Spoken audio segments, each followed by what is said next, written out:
Pues muchas gracias. Yo vengo un poco a compartirles los avances que hemos tenido pues en este momento de pandemia, incluso que un poco ya mis colegas que antecedieron han narrado estos embates que hemos tenido un poco por el tema de la pandemia y que nos han hecho hacer pausas a momentos, pero que bueno, continuamos con los procesos de investigación. El título de la investigación que justamente con la que trabajo en Tehuanipan y con la que trabajamos un grupo de profesores, no solamente de tiempo completo, sino también de asignatura, es manejo del territorio y acción local, la construcción participativa de propuestas sustentables en San Jerónimo, Tehuanipan, Puebla. Este no es un proceso realmente nuevo, sino que desde el 2015 existe una vinculación muy cercana entre instancias en Tehuanipan como Casita de Barro, que ahora voy a hablar un poco de ellos, y la vinculación básicamente con la licenciatura en Ciencias Ambientales, que ahora está albergada justamente en el Departamento de Ciencias Sociales. Entonces, ahí tenemos como una cuestión muy adecuada en términos de la formación de estudiantes, que siempre es muy benéfico y que en realidad es una de las vocaciones principales de nuestra universidad. Entonces, estos aprendizajes que se dan en un contexto totalmente situado es algo que buscamos intencionadamente. Entonces, no solamente era como el trabajo en la comunidad, sino también que nuestros estudiantes pudieran tener un sitio cercano. Tehuanipan está a unos 35 minutos de aquí, donde pudiéramos justamente llevar una serie de actividades que contribuyeran a su proceso de formación. Un poco aquí hablamos de esta intervención participativa que básicamente tiene que ver con este diálogo con la comunidad. Y este diálogo que entendemos de una manera como muy horizontal en términos de este intercambio de conocimientos que tanto la comunidad como nosotros como investigadores podemos estar haciendo.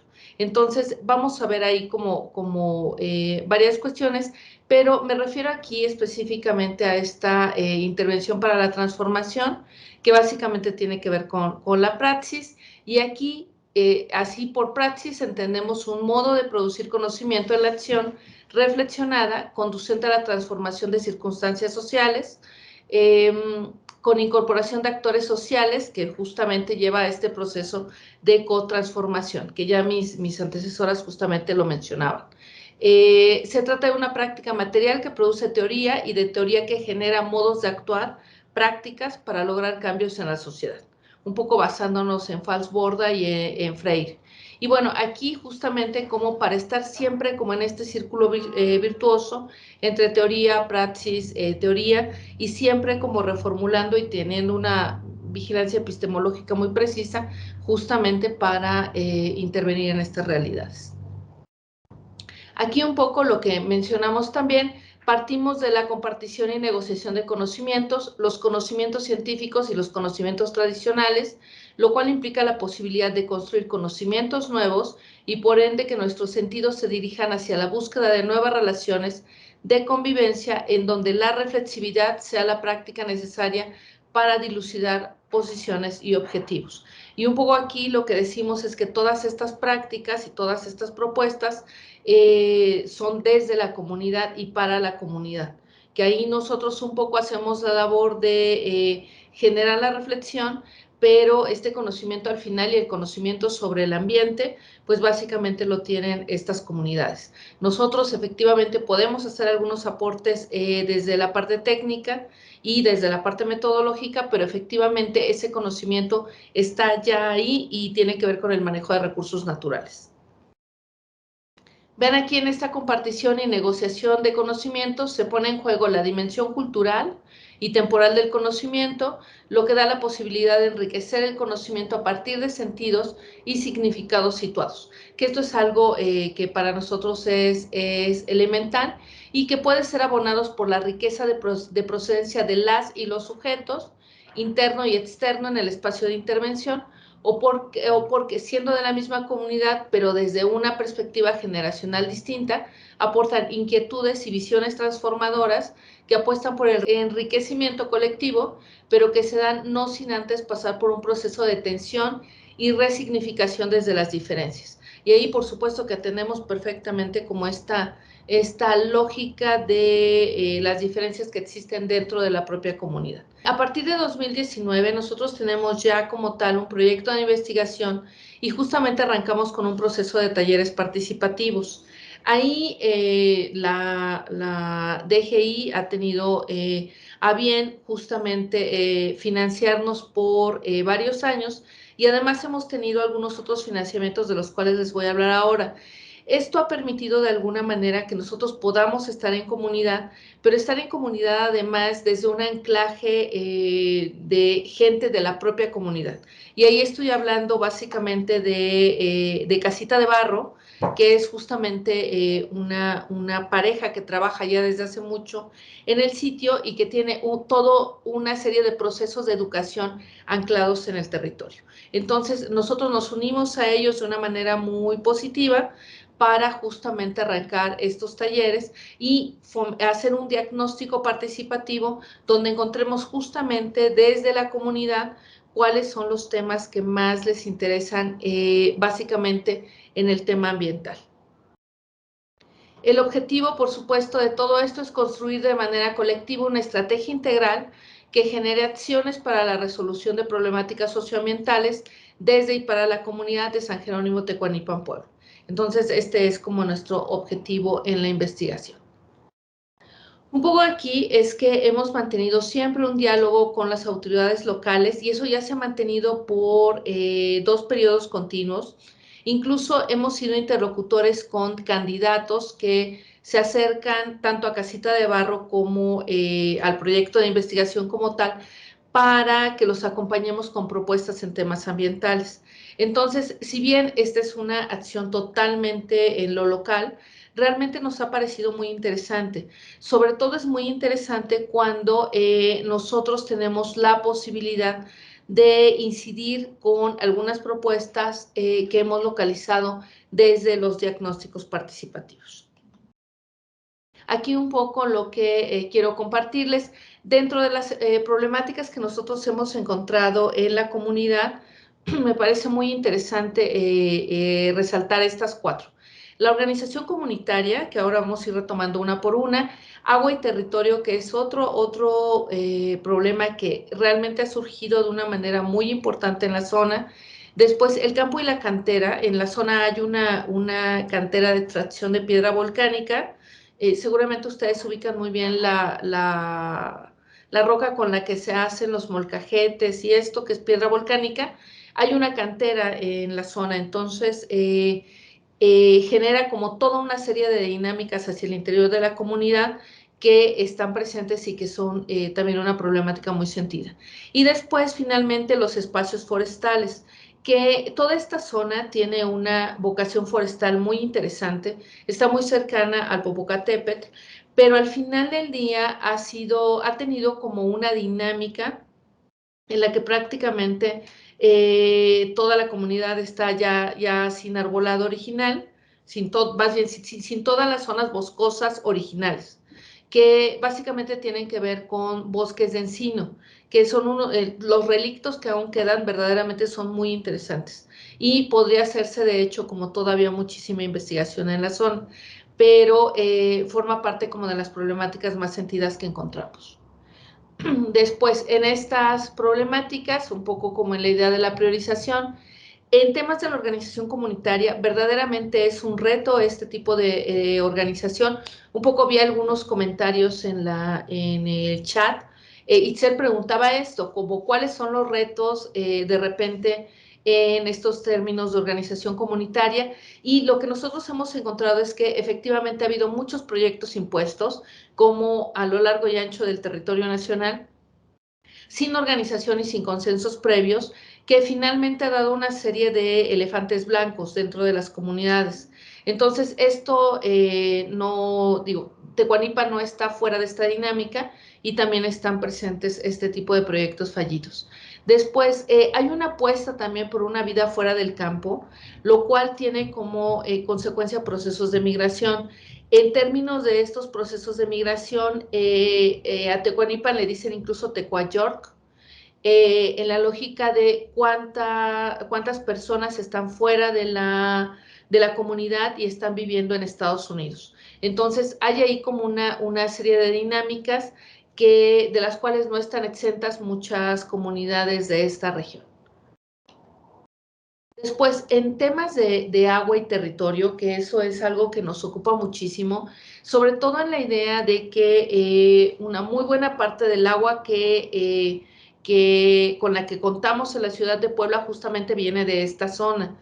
Y si ustedes vieran, creo que aquí está el mapa, vean ustedes aquí el polígono que está marcado justamente es Tecuanipan, y de repente vean ustedes cómo los procesos de deforestación y el crecimiento de las manchas urbanas realmente han tenido pues vaya, son procesos de deforestación las que tiene este municipio. Y vean ustedes, efectivamente tenemos como una masa boscosa, que es toda esta parte, que corresponde justamente a la reserva del volcán Popocatépetl e Iztaccíhuatl, que es un macizo continuo, pero que al final está como una isla de vegetación.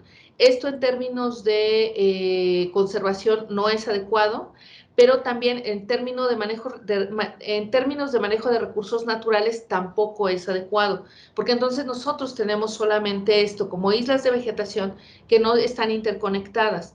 Esto al final del tiempo puede tener problemáticas muy importantes en términos de la conservación de estos espacios, pero al final también lo que tenemos es el resto de la región completamente desforestada.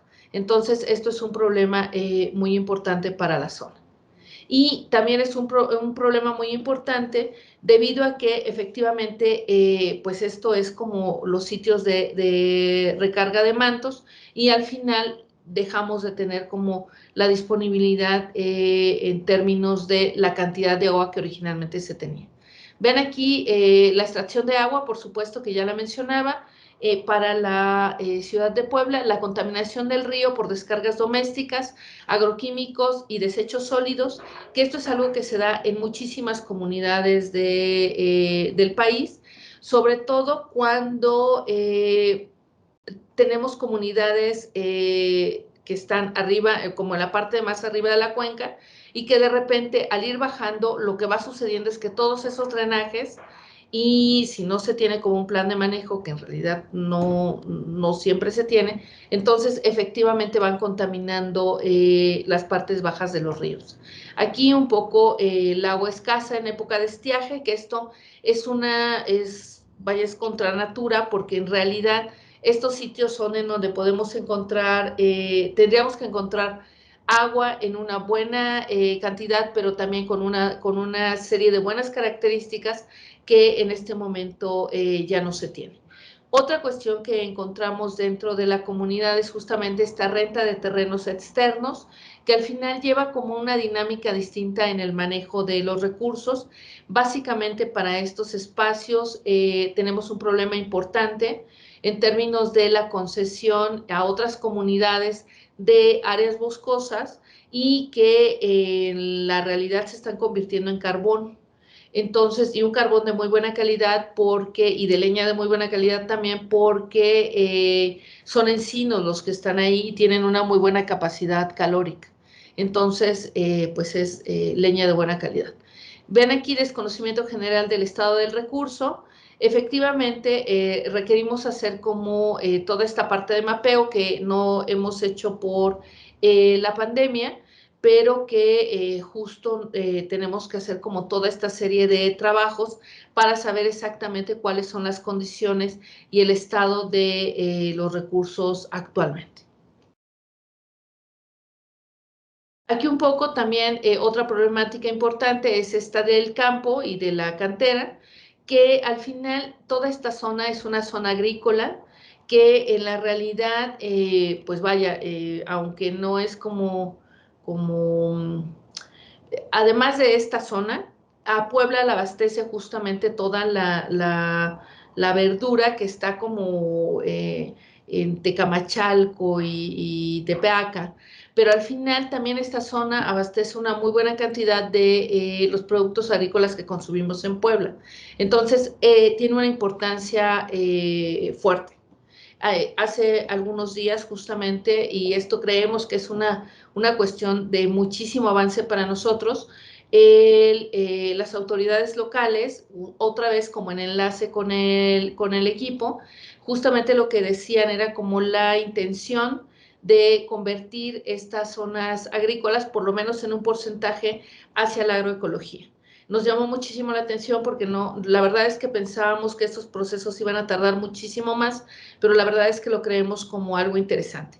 Ya veremos, este es un primer acercamiento, veremos si puede concretarse en algo más a futuro. Aquí la alta dependencia de agroquímicos, el cambio en el régimen de lluvias, que también es algo muy importante. No nos escapamos de los temas de cambio climático, que esto también es importante para estas zonas. Degradación de suelos por tipos de producción, riego y mecanización, abandono del campo, renta de tierras a actores externos, que ya lo había mencionado, y mina y monte como bienes comunes. El tema del monte ya lo había mencionado, como estas áreas boscosas, que justamente está viendo un cambio de uso del suelo debido a toda esta cuestión de la actividad para hacer carbón. Y por supuesto la mina, que aquí aparece una imagen y que justo tiene que ver con este uso comunitario, comunal, de la roca que se extrae de esta zona. Una cuarta problemática tiene que ver con los espacios forestales. Vean ustedes aquí,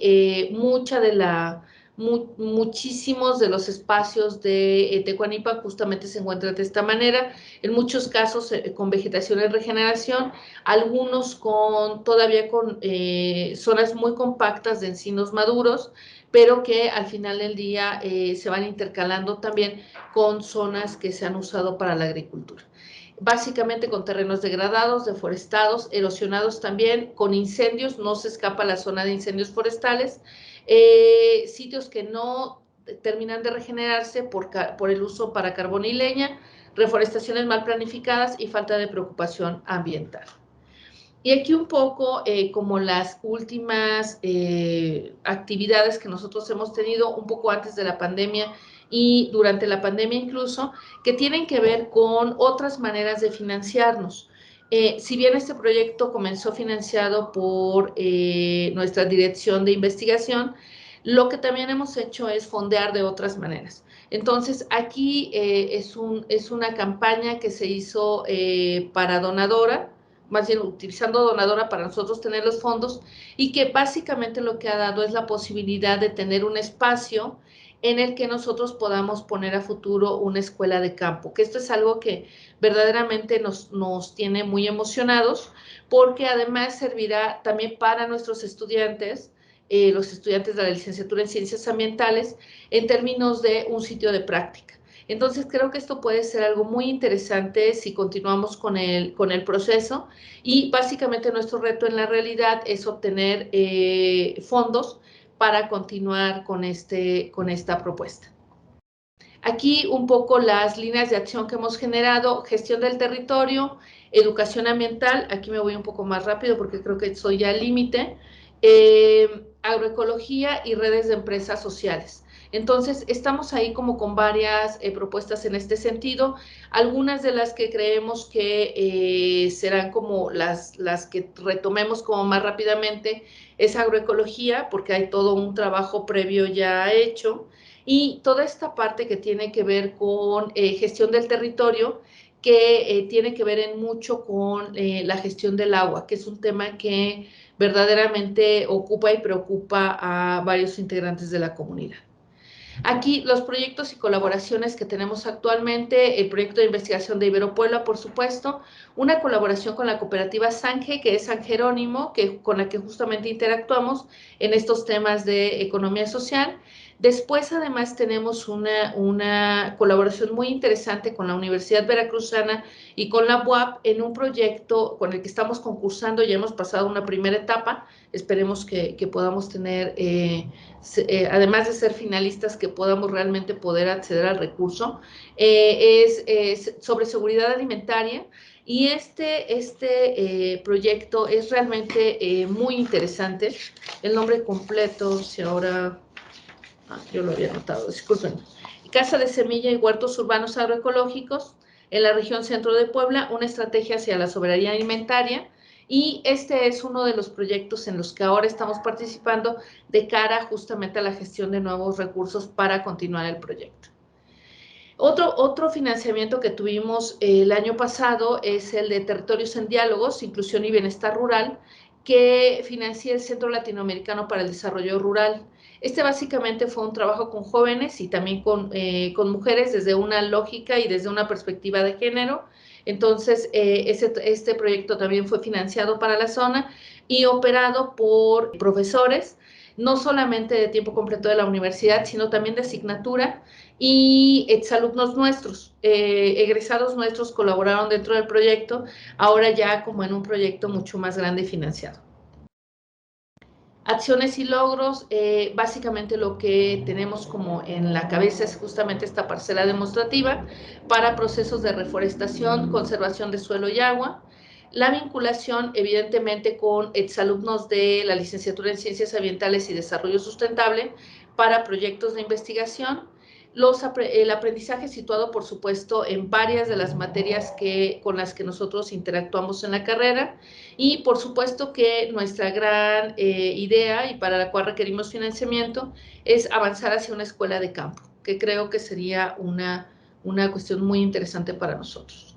Esto es algo que ha surgido en los últimos meses y que las personas de la comunidad han titulado Sembrando Esperanza, un poco en el símil del Sembrando Vida, pero aquí Sembrando Esperanza, y que básicamente recibió el apoyo ahí muy solidario de un investigador de African Safari para capacitarnos en temas de siembra de encinos, que también desde la Dirección de Investigación justamente había un pequeño financiamiento para hacer un vivero para encinos, que es algo que nosotros solicitamos. Entonces, los encinos ya están, es la fotografía de la derecha, están ya creciendo algunos, entonces, que justamente servirán como para este proceso de reforestación en la parcela. Y pues muchísimas gracias.